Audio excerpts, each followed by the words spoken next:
So, this is DK Spencer. There went Ember. And here's my niece Kaylee. Hey, Kaylee. Hey. So, Kaylee is helping Brenda pop the ammo out of the molds. So, you can actually do it instead of trying to look busy. Actually do it. There you go. Yeah. So, all of this ammo before it's... I'll tell them about that in a minute. So, all this ammo before it's ever sized, each individual piece... She's... Here. You see all those X-Acto knife blades? So she hand trims any of the rough edges, anything like that. Not Kaylee, Brenda. And then everything is hand measured. And now the bore matched is going to be checked through a VKS factory barrel and a 685 smooth bore to ensure, proper bore matching. So let me show y'all something. So I've got a lathe, and I cut off barrels and stuff all the time. So I cut off some different pieces, and actually Jason Blood kind of was asking me about, well, how am I going to know the size if I don't want to take my barrel out? I was like, hey man, I'll send you something. So I made him one, and I was like, man, these are pretty cool, because you can carry them around or whatever. But so this is one of our rounds. I know, right? And this is a VKS factory barrel. So that's yeah. it's a falling on through there, but yeah. So, yeah. Now, this is a 685 smooth bore. Now, this is what they're, designed for. This is what they're bore matched for. So they'll fall through this quite easily, but I can't move my finger to get any light. Let me try that a different way.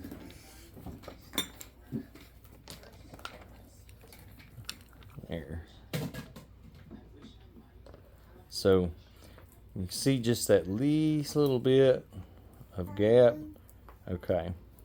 And that is so you actually the performance of that is better than something that is like a lot of people think that you want it to be sealed and to pop like a pop gun when it comes out the end of the barrel. And I thought that, originally, but after, testing and stuff, you're going to find that it needs to be very, very smooth going out. It can't really have any friction. Really, and the thing of it is, it's the difference, when you're looking at a firearm, you've got hot molten metal that's expanding against the barrel and pushing into the rifling and all that, and you're dealing with it's a whole different ball game. And that's actually why a rifle barrel is not as good and less lethal, because nothing that we use is going to expand into that rifling, so therefore your rifling, the amount of spin you put on something is going to be inconsistent. And you're also, if you look, you can, I don't know if you can on here, but you can see that there's areas of air that can get around. See each of the rifling, each rifling is area where air can escape. So now, all that being said, okay, so so here is a 685 smooth bore, and that was a Jewel V2 that went halfway down and got stuck, actually. So, and like I've said before, and anybody that messes with them knows, V2s are great, but a lot of them are oblong, and this would be one of them right here. So, let's see here. See, now like that one, I'm not doing this to knock on V2s. I'm just showing you that you need to because a lot of people ask me about shooting them in these in our barrels and whatnot. Like this, see, watch.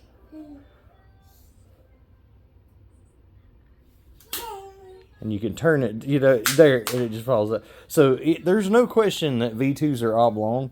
Now, why does that matter? Okay, so a V2, if I'm not mistaken, a V2 is a 683, and ours are 684s.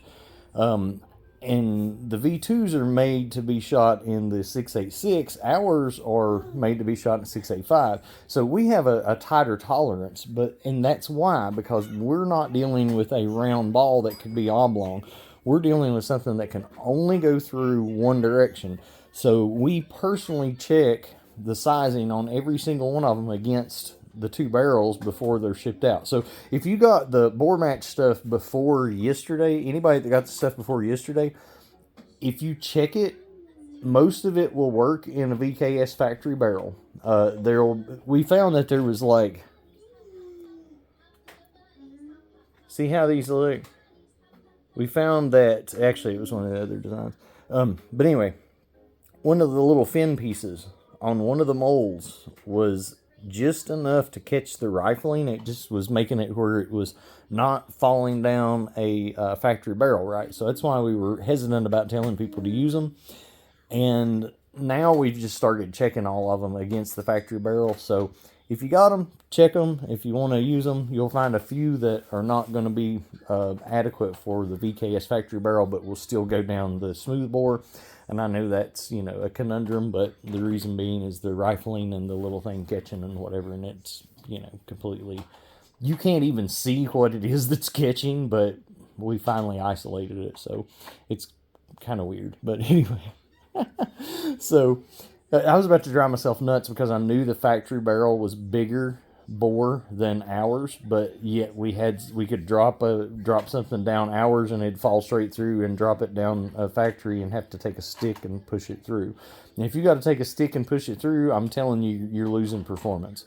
We found that out. We like I'm telling you guys, y'all, we put so much time into this stuff, like you have no idea. Like we would do different methods of testing, like, okay, so we would bore match by like how hard it was to go through the barrel when we were originally trying to get it for the kind of deal. All right, we realized that wasn't cutting it. The smaller stuff was better than that stuff, right? So to try to find, to try to find the right size, which you kind of have to reverse engineer it when you're dealing with epoxy and stuff. But to find the right size, we were doing different things, like different kinds of sticks, right? And we finally come to the conclusion that the perfect bore match, obviously you have to have something in place to make sure you're not making them too small.